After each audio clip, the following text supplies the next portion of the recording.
제 18장. 모세의 장인이며 미디안 제사장인 이드로가 하나님이 모세에게와 자기 백성 이스라엘에게 하신 일, 곧 여호와께서 이스라엘을 애굽에서 인도하여 내신 모든 일을 들으니라. 모세의 장인 이드로가 모세가 돌려보냈던 그의 아내 십보라와 그의 두 아들을 데리고 왔으니 그 하나의 이름은 게르솜이라. 이는 모세가 이르기를, 내가 이방에서 나그네가 되었다 하며 하나의 이름은 엘리에셀이라. 이는 내 아버지의 하나님이 나를 도우사 바로의 칼에서 구원하셨다 함이더라. 모세의 장인 이드로가 모세의 아들들과 그의 아내와 더불어 광야에 들어와 모세에게 이르니, 곧 모세가 하나님의 산에 진친 곳이라. 그가 모세에게 말을 전하되, 내 장인 나 이드로가 네 아내와 그와 함께한 그 두 아들과 더불어 네게 왔노라. 모세가 나가서 그의 장인을 맞아 절하고 그에게 입맞추고 그들이 서로 문안하고 함께 장막에 들어가서 모세가 여호와께서 이스라엘을 위하여 바로와 애굽 사람에게 행하신 모든 일과 길에서 그들이 당한 모든 고난과 여호와께서 그들을 구원하신 일을 다 그 장인에게 말하매, 이드로가 여호와께서 이스라엘에게 큰 은혜를 베푸사 애굽 사람의 손에서 구원하심을 기뻐하여 이드로가 이르되, 여호와를 찬송하리로다. 너희를 애굽 사람의 손에서와 바로의 손에서 건져내시고 백성을 애굽 사람의 손 아래에서 건지셨도다. 이젠 내가 알았도다. 여호와는 모든 신보다 크심으로 이스라엘에게 교만하게 행하는 그들을 이기셨도다. 모세의 장인 이드로가 번제물과 희생제물들을 하나님께 가져오매 아론과 이스라엘 모든 장로가 와서 모세의 장인과 함께 하나님 앞에서 떡을 먹으니라. 이튿날 모세가 백성을 재판하느라고 앉아있고 백성은 아침부터 저녁까지 모세 곁에 서 있는지라. 모세의 장인이 모세가 백성에게 행하는 모든 일을 보고 이르되, 네가 이 백성에게 행하는 일이 어찌됨이냐? 어찌하여 네가 홀로 앉아있고 백성은 아침부터 저녁까지 네 곁에 서 있느냐? 백성이 하나님께 물으려고 내게로 오미라. 그들이 일이 있으면 내게로 오나니 내가 그 양쪽을 재판하여 하나님의 율례와 법도를 알게 하나이다. 네가 하는 것이 옳지 못하도다. 너와 또 너와 함께한 이 백성이 필경 기력이 쇠하리니 이 일이 네게 너무 중함이라. 네가 혼자 할 수 없으리라. 이제 내 말을 들으라. 내가 네게 방침을 가르치리니 하나님이 너와 함께 계실지로다. 너는 하나님 앞에서 그 백성을 위하여 그 사건들을 하나님께 가져오며 그들에게 율례와 법도를 가르쳐서 마땅히 갈 길과 할 일을 그들에게 보이고, 너는 또 온 백성 가운데서 능력 있는 사람들 곧 하나님을 두려워하며 진실하며 불의한 이익을 미워하는 자를 살펴서 백성 위에 세워 천부장과 백부장과 50부장과 10부장을 삼아 그들이 때를 따라 백성을 재판하게 하라. 큰 일은 모두 네게 가져갈 것이요 작은 일은 모두 그들이 스스로 재판할 것이니 그리하면 그들이 너와 함께 담당할 것인즉 일이 네게 쉬우리라. 네가 만일 이 일을 하고 하나님께서도 네게 허락하시면 네가 이 일을 감당하고 이 모든 백성도 자기 곳으로 평안히 가리라. 이에 모세가 자기 장인의 말을 듣고 그 모든 말대로 하여 모세가 이스라엘 무리 중에서 능력 있는 사람들을 택하여 그들을 백성의 우두머리 곧 천부장과 백부장과 50부장과 10부장을 삼으매 그들이 때를 따라 백성을 재판하되 어려운 일은 모세에게 가져오고 모든 작은 일은 스스로 재판하더라. 모세가 그의 장인을 보내니 그가 자기 땅으로 가니라.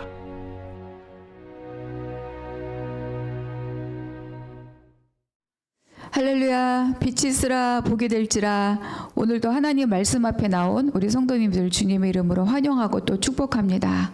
이제 오늘의 말씀은 출애굽기 18장인데요. 이제 애굽을 나온 이후 그리고 홍해를 건넌 이후 5번의 이제 고난의 광야를 지나게 되는데 오늘은 그 마지막 5번째 이야기가 바로 출애굽기 18장입니다. 1절 또 5절 한번 읽어볼게요. 모세의 장인이며 미디안 제사장인 이드로가 하나님의 모세에게와 자기 백성 이스라엘에게 하신 일 곧 여호와께서 이스라엘을 애굽에서 인도하여 내신 모든 일을 들으니라. 또 5절 모세의 장인 이드로가 모세의 아들들과 그의 아내와 더불어 광야에 들어와 모세에게 이르니 곧 모세가 하나님의 산에 진친 곳이라. 그러니까 지금 출애굽 이후의 모든 사건들의 그 이야기를 바로 이 미디안 제사장, 바로 이 이드로가 다 들었던 거죠.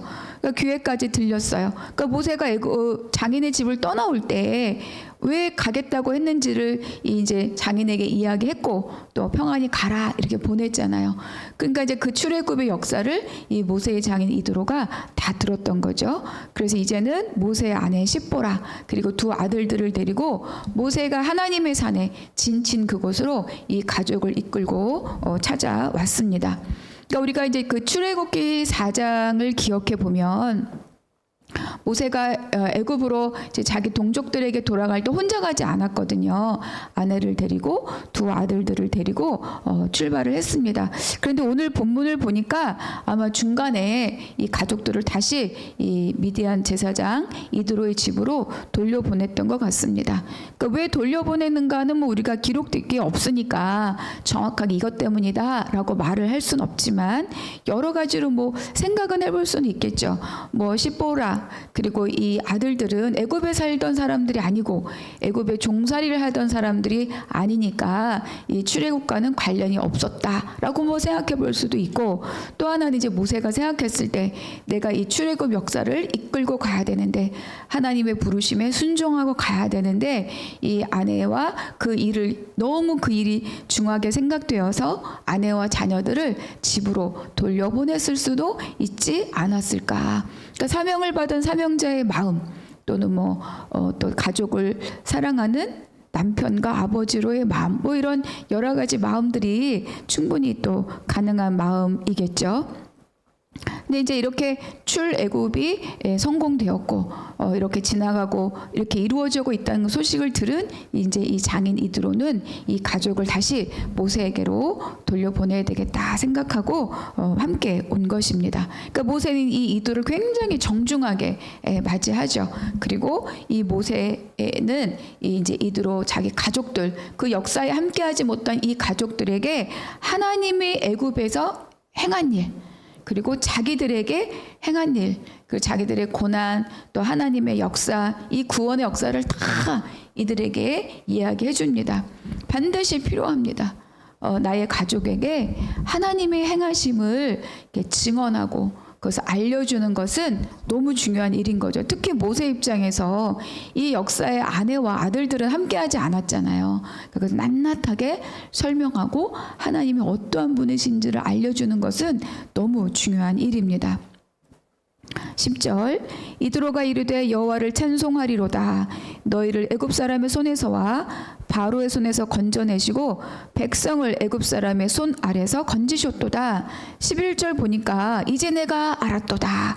여호와는 모든 신보다 크심으로 이스라엘에게 교만하게 행하는 이들을 다 이기셨도다. 그리고 12절에 보니까 이 장인 이드로가 번제물과 희생제물을 여호와 앞에 올리고 그리고 그 이스라엘의 장로들과 함께 이제 화목제를 올리고 함께 떡을 나누는 즐거움을 누렸습니다. 그러니까 이제 이 이드로의 입을 통해서 하나님의 어떠한 존재인가를 다 증언하게 한 거죠. 이방인의 제사장을 통해서. 그래서 하나님의 모든 신 중에 가장 크시고 모든 대적을 이기셨다. 그분이 신 중에 신이시다. 이렇게 증언하시게 했습니다. 그러니까 하나님의 역사는 이런 거죠. 그래서 이 소식이 가나안에까지 퍼져서 그들의 간담이 서늘하게 녹았다. 이렇게 여호수아에 기록되어 있지 않습니까? 그러니까 우리 한 사람 한 사람 예수 믿고 살아가는 이 삶을 통하여서 믿지 않는 자들에게 하나님이 증거되고 또 하나님을 찬양하는 은혜가 우리 삶 가운데 흘러가기를 주님의 이름으로 축복합니다. 14절 모세의 장인이 모세가 백성에게 행하는 모든 일을 보고 이르되 네가 이 백성에게 행하는 이 일이 어찌 됨이냐 어찌하여 네가 홀로 앉아 있고 백성은 아침부터 저녁까지 네 곁에 서 있느냐. 이제 이 이드로는 이제 이방의 제사장이지만 하나님의 어떠한 분인지를 알고 그리고 굉장히 이제 지혜로운 사람이죠. 그런데 이 사람이 이제 이드로가 보기에 굉장히 이상한 장면을 발견한 거예요. 어찌하여 네가 홀로 있고 백성은 다 줄줄이 네 옆에 계속 서 있느냐. 그러니까 이제 이 모세가 하나님의 일을 대행함에 있어서 굉장히 헌신적이고 또 굉장히 열심히 하고 그렇게 하고 있는 건 맞지만 또 한편으로 보면 자기 외에는 이 일을 할 수 있는 사람이 없다라고 생각하는 굉장히 그 자기 중심적 독선적인 리더십을 갖고 있다는 것을 이 이드로가 발견한 거죠. 근데 이제 생각해 보면 모세는 그럴 수밖에 없는 입장이었습니다. 왜 그렇습니까? 지금까지 오는데 백성들은 모든 일마다 원망하고 불평하고 모세에게 막 돌을 치려고까지 하고 그리고 또 자기를 통해서 역사하신 하나님에게 계속 반역의 언어들을 남발했던 그러니까 이런 백성들에게 무언가를 함께 도모할 수 있다는 생각을 하기가 굉장히 어려울 것입니다. 그런데 또 그런 지도자 옆에서 그의 판결을 작은 것이나 큰 것이나 모든 일에 오직 그의 판결을 받아야만 되는 이 백성들의 입장에서 또 생각해 보면 계속 우리가 모세만을 집중하게 되니까 하나님을 바라보는 것이 아니라 사람 모세에게 더 많이 집중할 수밖에 없는 환경이 생겼다. 그러니까 그것도 뭐 굉장히 지치는 일인 거죠. 그러니까 이런 상황들 지도자는 나밖에 할 사람이 없다라는 생각. 백성들은 하나님을 바라보는 것이 아니라 사람을 바라보면서 그로부터 또 지쳐가는 이런 거. 그래서 백성들이나 지도자 사이가 위기 상황에 있다는 것을 발견할 수 있습니다. 그러니까 지도자는 아무도 나를 돕는 자가 없다라는 그 버거움으로 날이 서게 되고 또 백성들은 이 대책 없는 이 기다림과 이걸 때문에 지도자의 리더십에 또 불신과 또 원망이 또 의심이 생길 수도 있는 거죠. 근데 이제 생각해 보면 이런 긴장감은 모세와 이스라엘 백성들 사이에만 있는 것이 아닙니다. 오늘날도 직장이나 또 교회나 작은 공동체나 큰 공동체나 이런 일들은 충분히 있을 수 있는 위기입니다. 그런데 이런 상황을 본 이 이드로는 아주 단호하게 말하죠. 옳지 못하다 이렇게 이야기합니다. 18절 너와 함께한 이 백성의 필경 기력이 쇠하리니 이 일이 내게 너무 중함이라 네가 혼자 할 수 없으리라. 그러니까 이들은 이걸 정확하게 안 거예요. 서로 지친다. 너도 지치고 백성들도 지치고 그리고 모든 일들은 혼자 할 수 없는 일이다. 이렇게 이야기합니다. 하나님의 일은 혼자 할 수 없습니다. 혼자 하는 게 방법이라면 하나님이 다 혼자 그냥 해버리시면 될 일인데 우리같이 부족한 자들을 하나님도 불러서 쓰시고 동역하게 하시는데 구속사의 일은 혼자 가는 길이 아니다. 그래서 19절에 보니까 먼저 모세를 축복하고 하나님이 너와 함께 하실지다 이렇게 축복하고 모세에게 두 가지 방법을 제안을 합니다. 19절 후반에 보니까 너는 하나님 앞에서 그 백성을 위하여 그 사건들을 하나님께 가져오며 20절 그들에게 율례와 법도를 가르쳐서 마땅히 갈 길과 할 일을 그들에게 보이고 그러니까 첫째는 꼭 모세가 해야 할 일 모세가 반드시 모세가 할 일을 가르쳐 주는 거예요. 그 일은 뭐냐면 백성들에게 하나님의 법을 가르치는 거죠. 마땅히 하나님의 백성으로 살아야 할 삶의 원칙, 그 방향성, 하나님의 어떠한 존재인지 이런 것들, 그 공동체가 갈 길, 그 공동체에 속한 백성들이 해야 할 일, 이런 것들을 가르치는 것은 반드시 모세 네가 해야 된다 이렇게 말해줍니다. 그거는 지도자가 꼭 해야 될, 책임지고 해야 될 일인 거죠. 21절과 22절 너는 또 온 백성 가운데서 능력 있는 사람들 곧 하나님을 두려워하며 진실하며 불의한 이익을 미워하는 자를 살펴서 백성 위에 세워 천부장, 백부장, 50부장, 10부장을 삼아 그들이 때를 따라 백성을 재판하게 하라. 큰 일은 모두 네게 가져갈 것이요 작은 일은 모두 그들이 스스로 재판할 것이니 그리하면 그들이 너와 함께 담당할 것인즉 일이 네게 쉬우리라. 두 번째는 너의 역할, 너의 권위를 나눠주고 동역할 자를 세우라. 이렇게 이야기합니다. 능력 있는 사람들. 근데 그들은 이제 세상이 보기 좋은 그런 스펙을 갖고 있는 사람들이 아니라 하나님 앞에 부끄러움이 없는 자들입니다. 첫 번째 하나님을 두려워하며 진실하며 불의한 이익을 미워하는 자.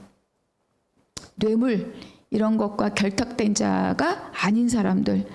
그런데 생각해 보면 모세로부터 하나님의 율례와 법도 원칙들을 제대로 배운 자라면 그들은 당연히 하나님을 경외하는 마음이 있을 것이고 하나님을 경외하는 자는 당연히 진실할 것이고 진실한 자는 불의한 이익을 탐하지 않을 것이고 그러니까 제일 첫 번째가 뭐예요? 하나님의 원칙을 율례와 법도를 바르게 배우는 일입니다.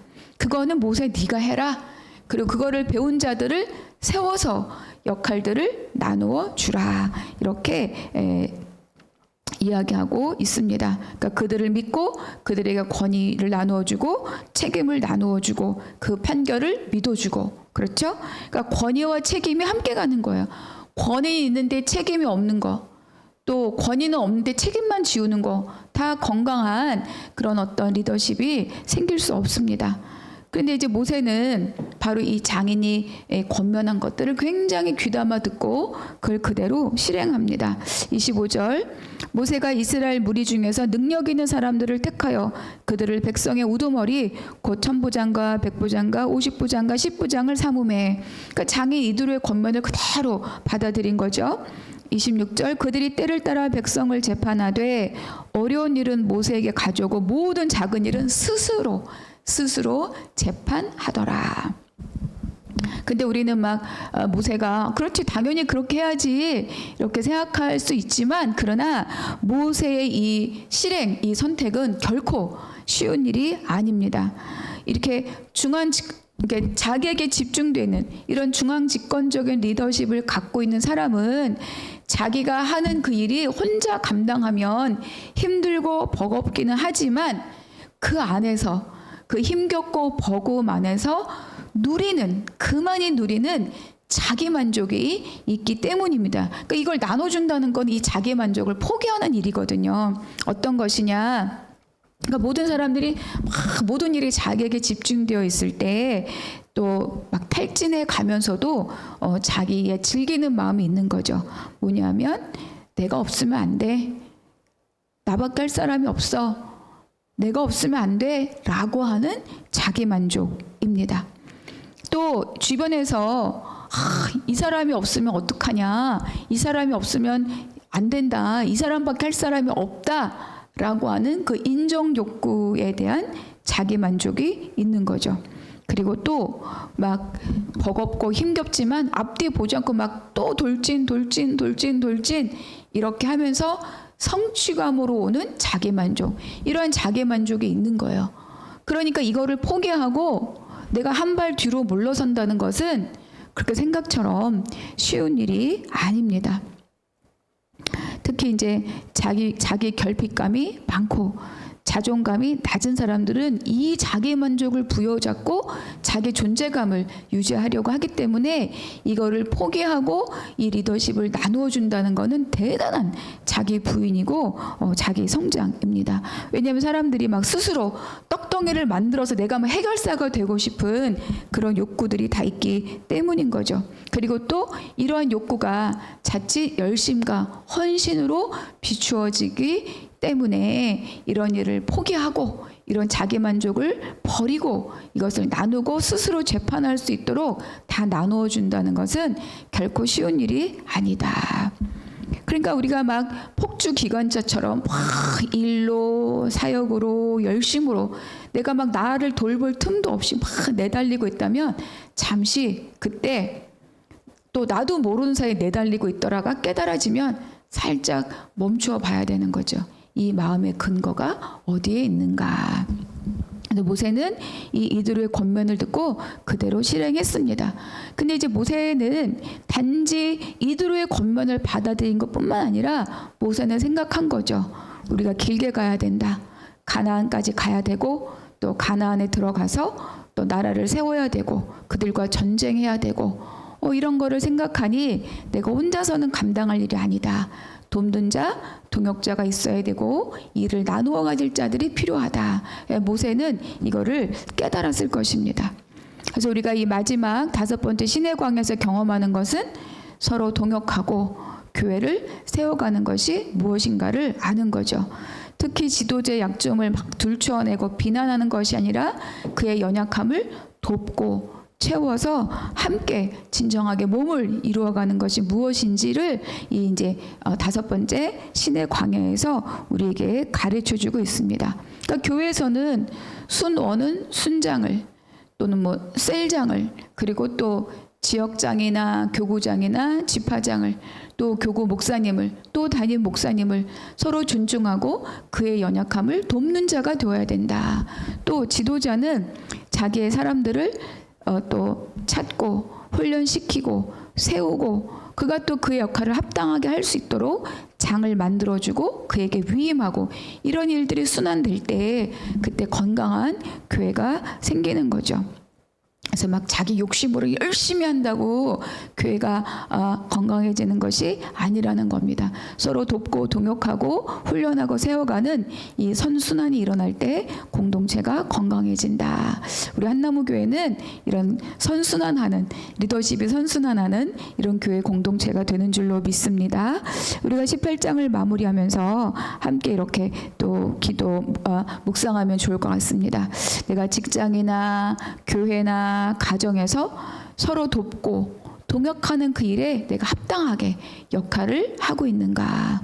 또 내가 나의 관계나 또 나의 여러 가지 역할 안에서 연합이 어려운 대상 또 연합이 어려운 환경은 뭐가 있는지 왜 그렇게 그 상황과 그 환경에 대해서 내가 어려움을 느끼고 있는지 우리 이런 것들 한번 생각해 보시고 또 오늘 한 날도 넉넉하게 기도로 이기시는 날들이 되시기를 축복합니다. 기도하겠습니다. 하나님 감사합니다. 말씀 앞에서 나를 보게 하시니 감사합니다. 하나님의 백성으로 살면서 하나님께 받은 은혜만큼 깨달음만큼 또 주께서 주신 은사만큼 잘 섬기는 사람 되게 하여 주시옵시고 또 서로 동역하고 연합하여 주의 몸을 이루어가는 그 기쁨을 누리는 자 되게 하여 주시옵소서. 하나님이 허락해 주신 오늘 하루 그 삶의 자리를 성실히 감당하게 하여 주시옵소서. 모든 것 감사하고 우리 주 예수 그리스도 이름으로 기도하옵나이다. 아멘.